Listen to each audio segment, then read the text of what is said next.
नमस्कार दोस्तों, study IQ पर आप सभी का बहुत बहुत स्वागत है। श्रीलंकन गवर्नमेंट ने यूनिलेटरली यानी कि एक तरफा फैसला ले लिया है कि जो इंडिया का रोल होने वाला था in the development of east container terminal in the Colombo port project वो अब नहीं होगा। तो ये फैसला काफ़ी बड़ी बात है इंडिया के लिए। एंड स्पेशली अगर आप देखें 2 साल पहले श्रीलंकन गवर्नमेंट ने इंडियन गवर्नमेंट के साथ समझौता किया था। अगर सिंपल भाषा में कहना चाहें तो बेसिकली श्रीलंका उस समझौते की टर्म्स को पूरा करने के लिए अब मुकर रहा है। तो यहाँ पर ये इंडियन गवर्नमेंट के लिए और जो इंडियन कंपनीज इसमें इन्वॉल्व थी उसके लिए काफ़ी बड़ा झटका है। ये जानेंगे कि सिचुएशन यहाँ तक कैसे पहुँची एंड ऑल्सो यहाँ पर जो कोलंबो पोर्ट है इसके बारे में भी कुछ इंटरेस्टिंग फैक्ट्स आपको बताए जाएंगे। चलिए स्टार्ट करते हैं मेरे साथ। मेरा नाम है अनिरुद्ध। यदि आप लोग इस लेक्चर की पीडीएफ को डाउनलोड करना चाहते हैं तो मेरे टेलीग्राम चैनल से कर सकते हैं। इसके अलावा सोशल मीडिया पे भी आप मेरे साथ जुड़ सकते हैं। स्टडी आईक्यू ऐप को डाउनलोड करना ना भूलें तो गूगल प्ले स्टोर और ऐप पे आपकी यूपीएससी की तैयारी को आसान करने के लिए हमने कोर्स लॉन्च किए हैं, जिसमें एक कोर्स है पास्ट प्रीलिम्स डिस्कशन। यदि आप इस साल यूपीएससी की तैयारी कर रहे हैं तो do consider to buy this course. All right, so हम शुरुआत से देखते हैं मई 2019। देखिए उस टाइम पे श्रीलंकन गवर्नमेंट में जो बहुत ही इन्फ्लुएंशियल एक इंसान थे, इनका नाम था रनिल विक्रमसिंघे। ये उस टाइम पे प्राइम मिनिस्टर ऑफ श्रीलंका थे और आप देख सकते हैं 2019 जब ये बहुत ही बड़ी डील साइन हुई थी श्रीलंका, जापान और इंडिया के बीच में एक ट्राइलेटरल डील साइन हुई थी in order to develop the east container terminal at Colombo port. In fact ये वाली जो डील थी असल में पहले श्रीलंका और इंडिया के बीच में साइन होने वाली थी, लेकिन श्रीलंका के कई सारे पॉलिटिकल कॉर्नर्स जो थे वो इंडिया के फेवर में नहीं थे। फाइनली जापान ने एंट्री ली और ये एक ट्राईपार्टाइट डील के रूप में साइन हुई। इंपॉर्टेंट यहाँ पे जानना ये भी है कि ये जो प्राइम मिनिस्टर हैं इनका इंडिया की तरफ झुकाव काफ़ी ज़्यादा था, जिसकी वजह से ये डील इंडिया को मिल गई। एंड आप यहाँ पे देख सकते हैं Sri Lanka, Japan and India signed an agreement to jointly develop the ECT at the Colombo port, जिसका टोटल कॉस्ट लगभग 500 मिलियन से लेके 700 मिलियन डॉलर के बीच में आने वाला था। अगर आप देखें कोलंबो की लोकेशन कहाँ पे है तो ये रहा भारत का जो सदर्न कोस्ट है यहाँ पर है, राइट। उसके बाद ये very very important place of Jaffna. Then Sri Lanka में यहाँ पे आपका कोलंबो है, श्रीलंका के वेस्टर्न कोस्ट पे कोलंबो है। और आप इसकी लोकेशन को देख के समझ पा रहे होंगे कि इंडियन ओशन में कोलंबो की जो लोकेशन है बहुत ही ज़्यादा क्रूशियल है, not only from economic point of view but even from strategic point of view. रणनीतिक नज़रिए से भी कोलंबो की जो लोकेशन है वो काफ़ी ज़्यादा अहम मानी जाती है। यही मेन रीज़न था कि इंडिया काफ़ी इंटरेस्टेड था कि कोलंबो पोर्ट में हमारा एक बड़ा रोल होना चाहिए। यहाँ पे अगर हम कोलंबो पोर्ट का नक्शा देखें तो देखिए इसमें कुल मिला के 4 टर्मिनल्स हैं, जिसमें ये वाले जो 2 टर्मिनल्स हैं ये पहले के बने हुए हैं। उसके बाद ये वाला टर्मिनल जो है ये भी काफ़ी इंपॉर्टेंट है, कोलंबो इंटरनेशनल कंटेनर टर्मिनल। और ये वाला जो CICT है इसकी डेवलपमेंट करवाई गई थी चाइनीज़ गवर्नमेंट के द्वारा। ये भी काफ़ी बड़ा प्रोजेक्ट था, लगभग 500 मिलियन का प्रोजेक्ट है ये। एंड इसमें हैरानी वाली बात यह है कि चाइनीज़ गवर्नमेंट के पास 85% का स्टेक है, जबकि श्रीलंकन पोर्ट अथॉरिटी के पास केवल 15% का स्टेक है। ये वाले पोर्ट की डेवलपमेंट हुई थी 2013 में। उस टाइम पे श्रीलंका के जो प्रेसिडेंट थे he was Mahinda Rajapaksa. And हम सभी जानते हैं महिंदा राजपक्सा का झुकाव किस हद तक चाइनीज़ गवर्नमेंट के साथ है, राइट। खैर ये फैक्ट आपको आगे जाके काम आएगा, लेकिन यहाँ पे आप देख सकते हैं जो ईस्ट कंटेनर टर्मिनल है इस पर्टिकुलर चीज़ के लिए जो अग्रीमेंट साइन हुआ था between Sri Lanka, Japan and India, तीनों ने मिलकर इस अग्रीमेंट को साइन किया था। जैसे ही अग्रीमेंट साइन हुआ उस टाइम पे इंडियन गवर्नमेंट काफ़ी पॉजिटिव थी कि फाइनली हमने एक बहुत ही बड़ी विक्ट्री यहाँ पे अचीव कर ली है, जिसकी वजह से हमारा एक अच्छा रोल आ सकता है आने वाले इंडियन ओशन के जो स्ट्रैटेजिक जो गेम हो रही है वहाँ पे हमें काफ़ी अच्छी भूमिका मिल सकती है। लेकिन अब देखें उसके लगभग 1 साल के बाद जुलाई से लेकर नवंबर 2020 तक काफ़ी देर तक प्रोटेस्ट चले।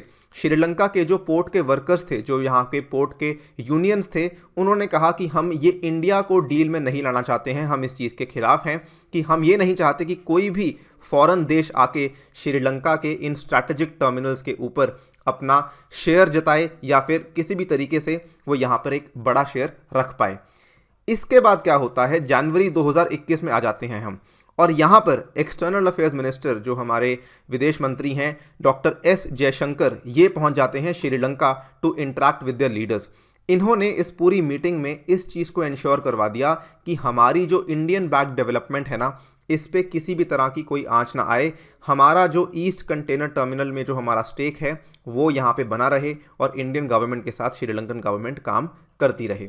इनफैक्ट जो यहाँ पे जो वर्कर्स प्रोटेस्ट कर रहे थे, तो श्रीलंका के जो प्रेसिडेंट हैं इस टाइम पे प्रेसिडेंट गोटाबाया राजपक्सा हैं, जो कि महिंदा राजपक्सा के ही भाई हैं।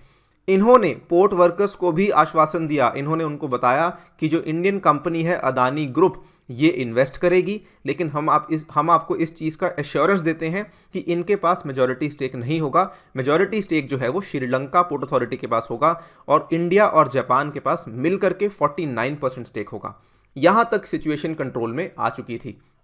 जो हमने आपको यहाँ पे बताया कि जो प्रोटेस्टर्स प्रोटेस्ट कर रहे थे, जो पोर्ट वर्कर्स प्रोटेस्ट कर रहे थे, ये लोग भी एक बार के लिए शांत हो चुके थे। ये कहानी जनवरी के सेकेंड वीक तक की है। इसके बाद क्या हुआ, सडनली फरवरी के फर्स्ट वीक में, फरवरी 1 को इनफैक्ट आप देख सकते हैं ये वाली न्यूज़ सामने आती है that no Indian role in developing ECT in Colombo, Sri Lanka has decided this.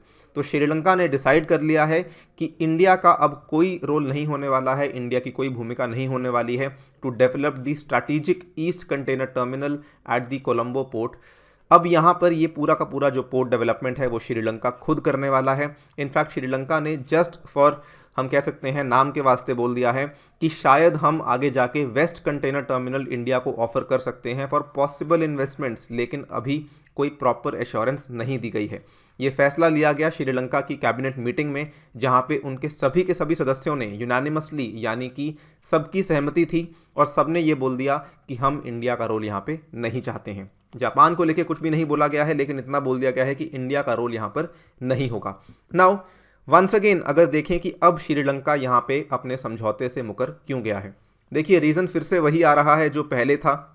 जो पिछला लगभग 4-5 महीने प्रोटेस्ट चलते रहे, ये प्रोटेस्ट फिर से शुरू हो चुके थे। इस बार जो प्रोटेस्ट शुरू हुए, इस बार भी उन्होंने सेम चीज़ की डिमांड करी। जो पोर्ट यूनियन वर्कर्स हैं उन्होंने कहा कि हम नहीं चाहते किसी भी तरह का विदेशी कंपनी, किसी भी तरह की विदेशी कोई भी विदेश आके यहाँ पे इन्वेस्ट करे हमारे श्रीलंका के पोर्ट में, क्योंकि वो भी ये मानते हैं कि जो ये वाला पोर्ट है ये काफ़ी स्ट्रैटेजिकली इम्पॉर्टेंट है, राइट। इसके बाद जो इंडिया की रिएक्शन आई है, नाउ इंडिया के एक सीनियर इंडियन कोई मिनिस्ट्री ऑफ एक्सटर्नल अफेयर्स से कोई सीनियर ऑफिसर है, उन्होंने कहा है कि we would hope that Sri Lanka does not unilaterally decide on this matter as there is a tripartite agreement on it. तो उन्होंने इस चीज़ की उम्मीद जताई है कि हम यही आशा करते हैं कि श्रीलंका अकेला इस चीज़ को डिसाइड ना करे, बिकॉज इसमें 3 पार्टियां हैं, इसमें श्रीलंका, इंडिया के साथ साथ जापान भी है। ये तो ठीक है। सबसे बड़ी बात ये हुई कि इंडिया के हाई कमीशन इन श्रीलंका में पहली बार ऐसा स्टेटमेंट दिया है।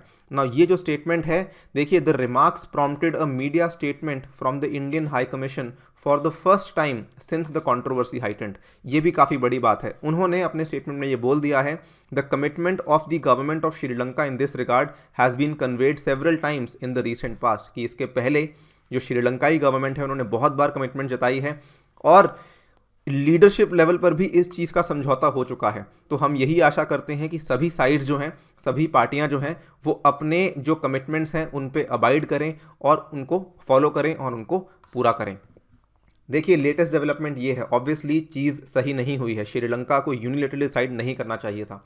आगे क्या होता है ये देखना फिलहाल बाकी है। बट एक चीज़ अगेन, दिस इज़, यहाँ पे फिलहाल श्रीलंकन गवर्नमेंट बोल रही है कि हम इंडिया को यहाँ पे रोल नहीं देना चाहते हैं। But as I told you, 2013 वाला मैंने आपको बताया जो CICT वाला प्रोजेक्ट था, जो कि महिंदा राजपक्सा की गवर्नमेंट ने चाइना को अलॉट किया था, अब फिर से गोटाबाया राजपक्सा हैं जो कि राजपक्सा फैमिली को बिलोंग करते हैं, ये दोनों आपस में भाई भी हैं। एंड जो एक बार प्रोजेक्ट इंडिया को दिया गया था, again the Rajapaksas have backed out against India and it is highly possible कि वो शायद इस बार फिर से चाइना के पास चले जाएं। स्ट्रैटेजिकली देखा जाए, अगर ये फैसला आगे चला जाता है, अगर ये फैसला श्रीलंका पीछे नहीं लेती है, in that case it will be a huge loss for India. But खैर, it remains to be seen कि अभी लीडरशिप लेवल पे क्या बातचीत होती है एंड क्या इसमें प्रोग्रेस होता है। With that I take your leave. Thank you for listening. Stay tuned and stay safe.